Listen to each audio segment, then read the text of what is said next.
요즘 핫 아이템이 있어서 제가 부교육자들에게 주문을 해서 신청을 하고 어젯밤에 이렇게 만들어 봤어요. 요즘 사람들이 뭐 왜 그런지 모르지만 이렇게 독특한 아이템이 이렇게 침입에 빠지더라고요. 자판기 소리인데 이걸 두드리면 심리가 안정이 된다고 그렇게 이게 아이템이 핫하대요. 그리고 볼꾸라고 해서 이 볼펜을 꾸미는 아이템인데 제가 사서 5개 중에 하나를 이렇게 어젯밤에 꾸며 봤어요.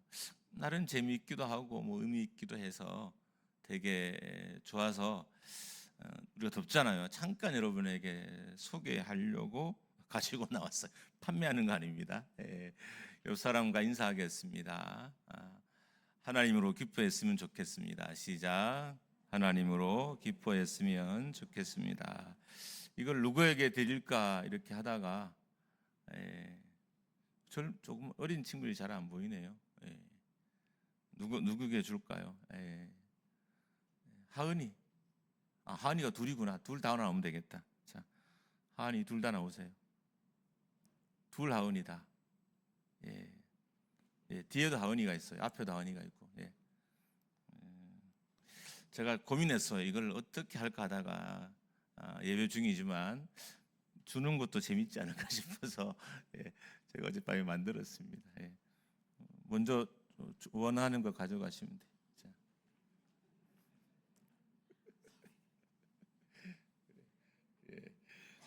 감사합니다. 그냥 여러분이 막 답답해하고 막 이렇게 땀나고 힘들어하실까봐 재미있으라고 한 겁니다. 예전에 정확하게 말하면 2012년에 제가 나는 아간 실패의 원인이다 라는 제목으로 설교한 적이 있어요. 여러분은 기억나지 않겠지만 저는 이 설교의 마지막이 기억이 나요. 그 당시에 언론에 온갖 비리로 이렇게 회자가 오르내리는 목사님이 있었어요. 이 목사님이 사람들 앞에서 나는 아간이 아닙니다 라고 이렇게 외쳤어요. 따지고 보면 그분이 나는 아간입니다 라고 했으면 이 문제가 잘 해결됐을 텐데 이분이 나는 아간이 아닙니다 라고 이렇게 외쳐서 문제가 잘 끝나지 않았습니다. 정말 오래 지난 사건이에요. 그런데 여전히 제 주변에는 나는 아간입니다 라는 외침보다 나는 아간이 아닙니다 라는 외침이 더 많이 들려요. 참 속상한 대목이기도 합니다. 자신이 아간이 되지 않기 위해서 카르텔을 만들기도 하고 법을 고치고 이런 일들이 우리 안에 너무 빈번하게 일어나서 참 속상하기도 하고 슬퍼요. 지난주에는 넘어짐의 이유에 대해서 고민했는데 오늘은 실패의 이유에 대해서 함께 고민하고 좀 기도하려고 합니다. 먼저 오늘 본문의 배경을 짧게 이야기하면 이 당시 북이스라엘은 이미 100년 전에 멸망한 상태였어요. 그러니까 하나님께서 남유다에 사역하고 있는 예레미야에게 100년 전에 이미 멸망한 북이스라엘에 대한 이야기를 하고 계신 거예요. 그 내용이 뭐냐 하면 북이스라엘이 왜 망했냐는 거예요. 그러니까 유다도 이제 멸망 직전에 있었기 때문에 유다에 대해서 북이스라엘이 왜 망했는지를 좀 상기하려고 하신 것 같아요. 6절, 7절 말씀을 우리 같이 한번 큰 목소리를 읽어보겠습니다. 시작. 요시야 왕 때에 여호와께서 또 내게 이르시되 너는 배역한 이스라엘이 행한 바를 보았느냐. 그가 모든 높은 산에 오르며 모든 푸른 나무 아래로 가서 거기서 행음하였도다. 그가 이 모든 일들을 행한 후에 내가 말하기를 그가 내게로 돌아오리라 하였으나 아직도 내게로 돌아오지 아니하였고 그의 반역한 자매 유다는 그것을 보았느니라. 하나님은 예레미야에게 북이스라엘에 대해서 설명하기를, 그러니까 예레미야가 잘 알아듣도록 북이스라엘의 상태를 설명했는데 간음한 여인과 같았다. 여기서 간음이라는 것은 그러니까 영적인 간음, 그러니까 우상 숭배를 의미해요. 그러니까 우상을 숭배하는 것은 사람과 사람 사이에서 간음을 행하는 것만큼 최악의 일이라는 거예요. 그래서 우상 숭배를 성경에서는 영적인 간음이라 이렇게 표현합니다. 하나님은 수없이 많은 선지자를 북이스라엘에게 보냈고 그래서 돌아올 것을 청했지만 돌아오지 않았어요. 그리고 망했고 이제 망한 지가 1년, 100년이 되었다는 거예요. 그런데 7절에 나오는 하나님의 말씀이 정말 우리를 좀 마음을 아프게 해요. 좀 7절을 좀 요약하면 이런 거예요. 아직도 내게 돌아오지 아니하였고. 그러니까 망하고도 여전히 북이스라엘은 하나님께 돌아올 생각이 없었다는 거예요. 여러분, 사람이 망하면 그 망한 상태에서 벗어나고 싶잖아요. 근데 북이스라엘은 무려 100년이 지났음에도 불구하고 여전히 하나님께 돌아올 생각을 하지 못하고 있었다는 거예요. 이런 것과 같습니다. 여러분과 저의 삶을 비교하면 완전히 돈을 다 날려먹고 건강도 잃고 인생의 바닥을 경험하면서도 하나님께 돌아올 생각이 전혀 없는 지금의 사람들과 같은 거죠. 정말 가슴 아픈 일이에요. 여러분, 최악이 됐는데도 하나님이 떠오르지 않는다. 이보다 더 불행한 인간이 어디 있겠어요. 정말 내 인생 최악이에요. 내 삶 최악이에요. 뭐 저로 따지면 내 목회의 최악이에요.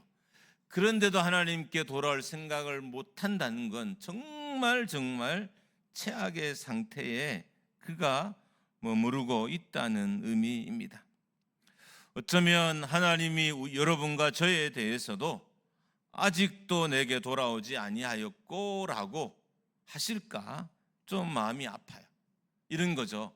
하나님이 누군가에게 대화하시다가 아직도 남일출은 내게 돌아오지 않았고, 이렇게 말씀하는 것과 같아요.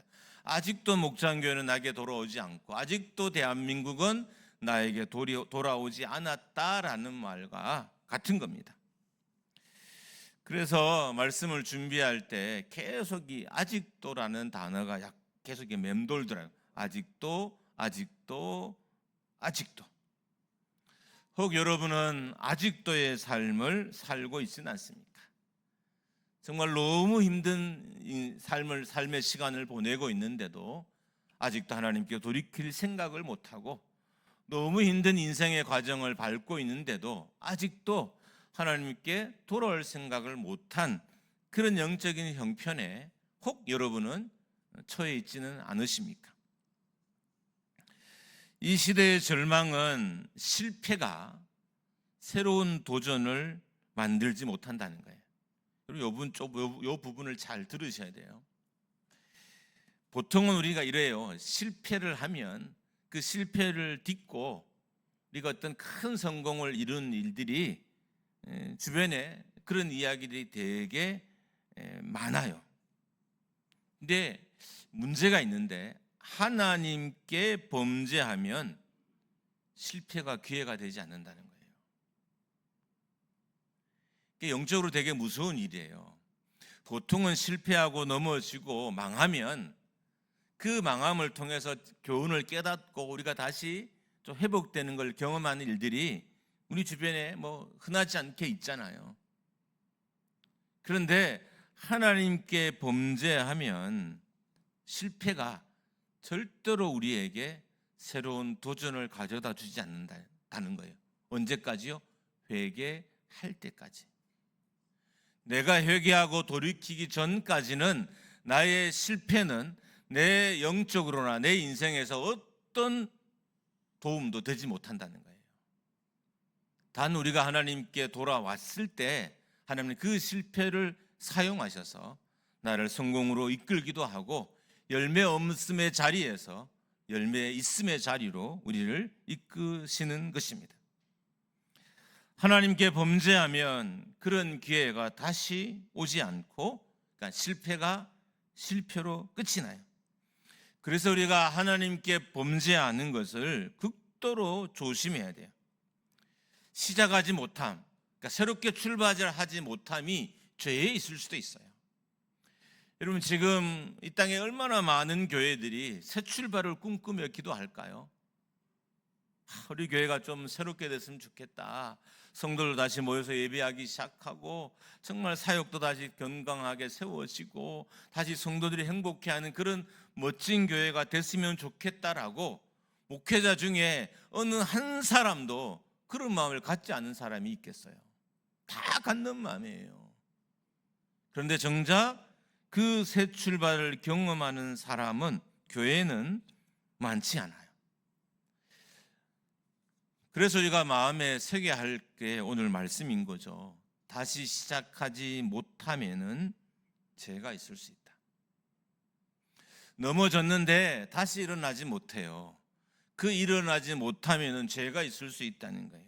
근데 우리는 이 죄는 생각하지 않고 좀 더 열심히 하면 되지, 좀 더 부지런히 살면 되지, 좀 더 최선을 다하면 되지라고 이상한 해법을 가지고 와요.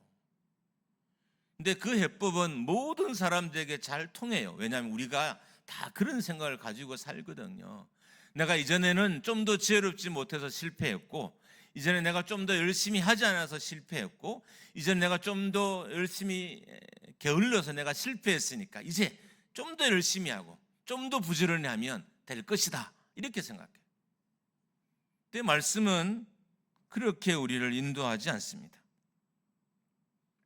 죄는 회복을 방해하는 최악의 방해물이에요. 그래서 우리가 죄가 있으면 하나님이 실패로 끝나게 하고 다시 그 실패에서 회복의 자리로는 이끄지 않으셔요. 그럼 어떻게 우리가 회복의 자리로 갈까요? 당연히 그 죄를 회개할 때만 실패가 기회가 되는 일들이 우리 인생에 일어나게 됩니다. 문제는 이제 유다도 옆에 있는 이스라엘을 보고 똑같이 영적인 간음을 했어요. 자, 자매인 이스라엘이, 오늘 성경엔 자매라고 그래요. 나쁜 걸 닮았다고 자매라는 단어를 써요. 북쪽 이스라엘과 남유다를. 그러니까 북쪽 이스라엘이 간음하는 것을 남쪽 유다가 계속 봤어요. 그러니 남쪽 유다도 똑같이 북쪽 이스라엘처럼 간음을 했다는 거예요. 7절 마지막에 보면 그의 반역한 자매 유다는 그것을 보았느니라. 한번 따라하겠습니다. 보다가 보면 닮게 됩니다. 할렐루야. 이스라엘의 간음을 봤다는 것은 간음하는 사람들을 봤다는 뜻이에요. 이제 유다도 그들이 늘 봐왔던 이스라엘의 사람들처럼 간음을 시작합니다. 문제는 북이스라엘이 망한 이유가 영적인 간음 때문이었어요. 근데 그 사실을 알고도 남쪽 유다가 계속 간음을 하고 있다는 것입니다. 하나님은 북이스라엘과 너무 닮은 남쪽 유다를 자매라고 이렇게 표현을 해요.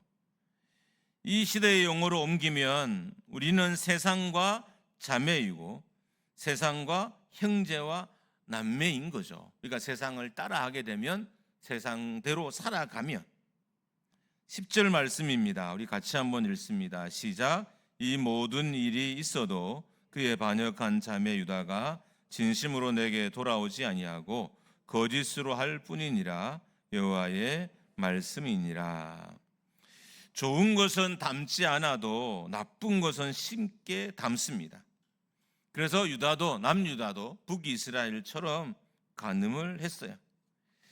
여러분, 무엇을 보여주느냐가 그 단체의 미래이기도 하고요, 내가 무엇을 보느냐가 그 사람의 미래이기도 해요.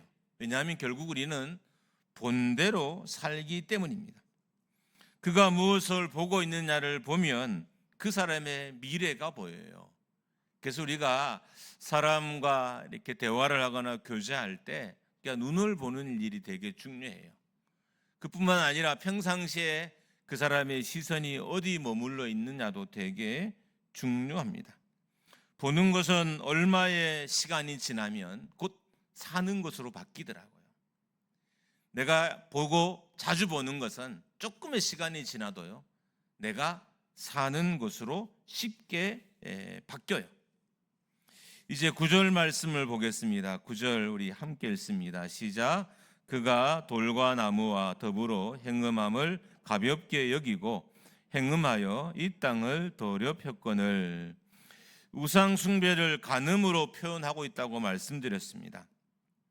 유다가 북이스라엘을 닮아서 돌과 나무, 이게 어떤 의미냐면 정말 하찮은 것을 신으로 섬겼다는 그 의미에서 돌과 나무라는 단어를 쓴 거예요. 돌 널렸어요. 나무 너무 흔해요. 돌과 나무는 너무 흔한 재료예요. 흔한 것들이에요. 그래서 이 유다나 북이스라엘이, 남유다나 북이스라엘이 정말 막 크고 웅장한 것들을 신으로 섬긴 게 아니에요.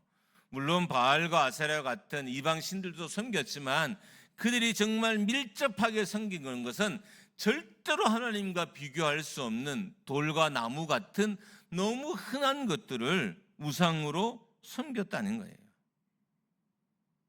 더 중요한 것은 그런 자신들의 행동에 대해서 너무 가볍게 여긴 거예요. 이게 뭐 이런 거예요. 이게 무슨 문제가 돼? 이런 태도였다는 거예요. 돌을 섬겨서 안 된다, 나무를 섬겨서 안 된다라고 말을 하면 왜? 뭐가 문제야? 돌인데, 나무인데 이렇게 가볍게 여겼다는 거예요. 우리가 실패하는 가장 주된 원인은 죄를 가볍게 여기는 거예요. 북이스라엘의 망함도 남쪽 유다의 망함도 그들의 죄를 너무 가볍게 여겨요. 더 중요한 건 너무 하찮은 것을 하나님과 비교했다는 거예요.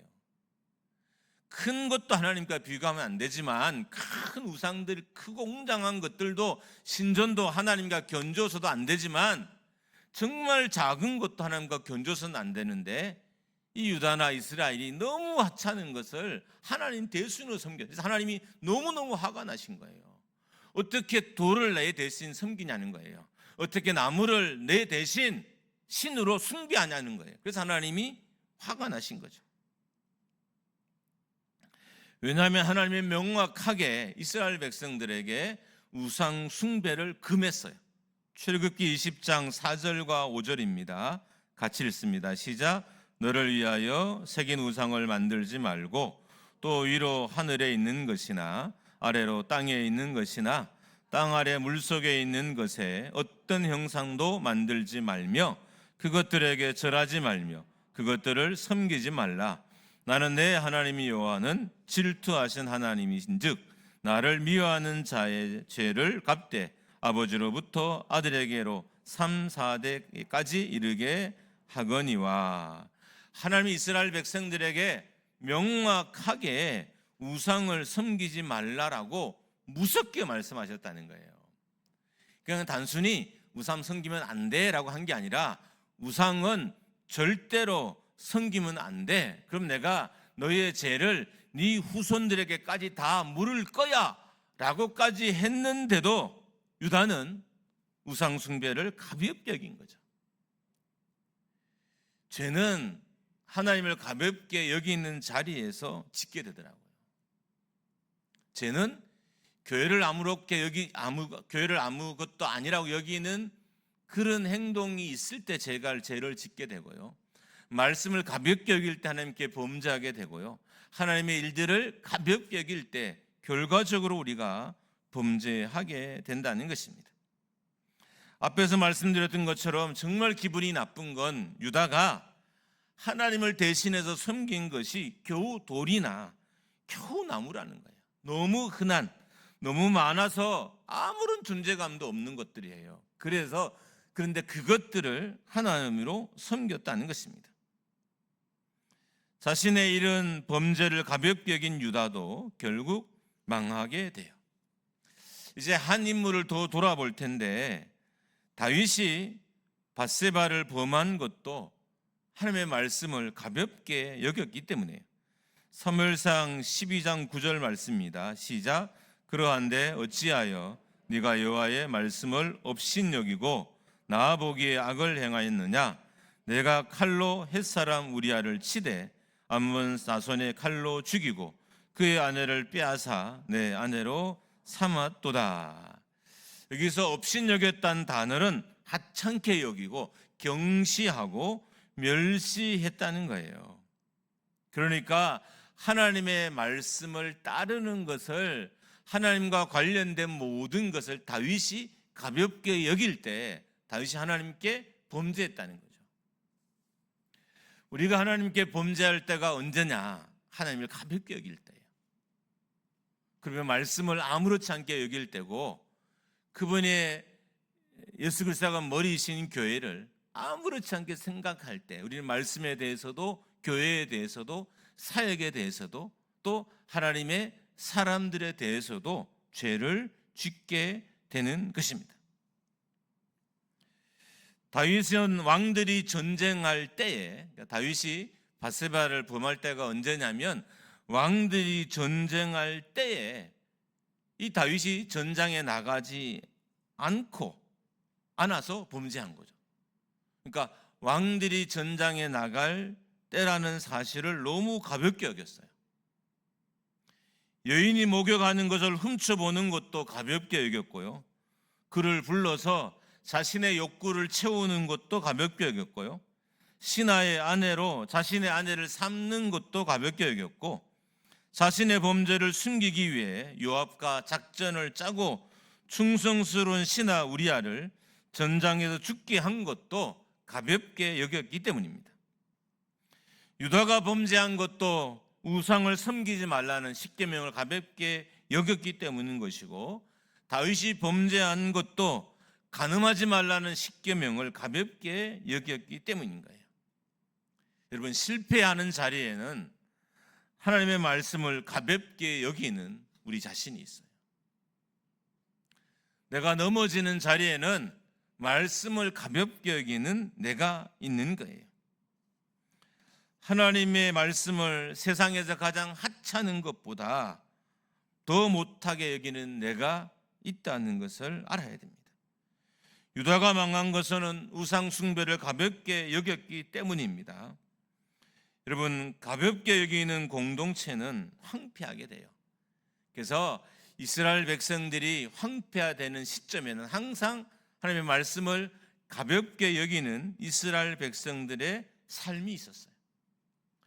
여러분, 말씀이 무너지면 영적인 황폐와 그리고 영적인 폐허가 만들어져 가요. 그러니까 말씀을 가볍게 여기는 곳에서 영적인 폐허들이 만들어진다는 것입니다. 교회가 언제 무너질까요? 싸워서 무너진 게 아니에요. 그 핵심은 말씀을 가볍게 여기는 성도들이 교회 안에 많아지기 시작한 거죠. 가정이 언제 무너질까요? 말씀을 가볍게 여기는 사람들이 먼저 만들어졌어요. 그러니까 말씀이 먼저 무너져서 가정이 무너진 거고, 말씀이 먼저 무너져서 교회가 무너진 거고, 말씀이 먼저 무너져서 우리의 삶이 무너진 거예요. 사도 바울도 이 사실을 너무 잘 알았어요. 그래서 그의 제자인, 목회 따지면 후임이죠, 다윗의, 사도 바울의 뒷자리를 늘 디모데에게 맡겼으니까 어떻게 보면 바울은 이제 선임 목사인 거고 이 디모데는 후임 목회자인 거예요. 이 사실을 너무 잘 알아서 디모데에게 정말 철저하게 소홀히 여기지 말 것을 권면을 해요. 디모데전서 4장 14절입니다. 표준 세번역으로 함께 읽습니다. 시작. 그대 속에 있는 은사 곧 그대가 장로들의 안수를 받을 때에 예언을 통하여 그대에게 주신 그 은사를 소홀히 여기지 마십시오. 이런 거죠. 은사를 가볍게 여겼다가는 너의 목회가 망할 것이라는 거예요. 하나님이 성령을 통해서 교회에 주신 것들을 디모데가 가볍게 여기면 그의 목회도 동시에 무너지게 될 것이라는 의미예요. 그래서 가볍게 여기지 말라라고 권면하는 것입니다. 가볍게 여기니까 순종하지 않고, 가볍게 여기니까 죄를 짓고, 가볍게 여기니까 영적으로 민감하지 못하는 거예요. 가볍게 여기니까 함부로 말을 하고 행동하게 됩니다. 여러분, 내 삶이 무너지기 이전에 말씀이 먼저 무너져요. 그 말씀이 무너진 것을 어떻게 알 수 있어요? 내가 말씀을 가볍게 여기는 걸로 알 수 있어요. 교회가 무너지기 전에 말씀이 먼저 무너지는데 어떻게 알 수 있느냐? 교회가 말씀을 가볍게 여기는 것을 통해서 알 수 있어요. 여러분, 삶이 무너지기 직전에 먼저 말씀이 무너진다는 사실을 알아야 돼요. 그럼 그 말씀은 왜 무너질까요? 말씀을 가볍게 여겼기 때문에 말씀이 무너지게 된 것입니다. 신명기 32장 46절과 47절입니다. 같이 읽습니다. 시작. 그들에게 이르되 내가 오늘 너희에게 증언한 모든 말을 너희의 마음에 두고 너희의 자녀에게 명령하여 이 율법의 모든 말씀을 지켜 행하게 하라. 이는 너희에게 헛된 일이 아니라 너희의 생명이니 이 일로 말미암아 너희가 요단을 건너가 차지할 그 땅에서 너희의 날이 장구하리라. 이 두 절을 좀 줄이면 이렇게 되는 거예요. 이 모든 말을 너희의 마음에 두고, 이는 너희에게 헛된 말이 아니라 생명이니.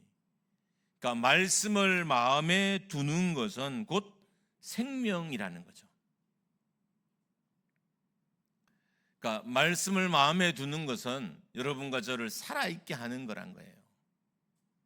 말씀을 가볍게 여기지 않는 것은 교회를 살아있게 하는 것이고, 말씀을 가볍게 여기지 않는 것은 내 삶을 살아있게 하는 것이고, 말씀을 가볍게 여기지 않는 것은 우리 가정을 살아있게 하는 거라는 의미예요. 그래서 말씀을 가볍게 여기지 말라라고 권면합니다.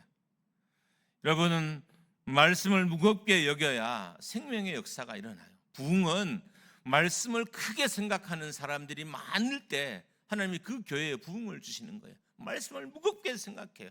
한 말씀도 가볍게 생각하지 않고 말씀을 무겁게 여기며 중하게 여기는 사람들이 점점 더 많아질 때 그 말씀의 무교로 말미암아 그 제단에 은혜가 부어지는 거예요. 가정도 마찬가지예요.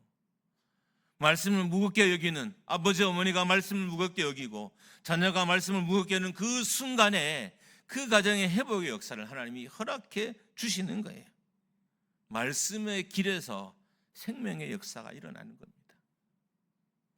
여러분과 저 우리 목장교회는 말씀을 무겁게 여기는 교회가 되기를 주님의 이름으로 축원합니다. 이사야 66장 2절 한 번 더 봅니다. 시작. 오직 내가 구법을 자는 마음이 가난하고 심령에 통회하며 내 말을 듣고 떠는 자니라. 하나님이 영적인 기회를 누구에게 주냐?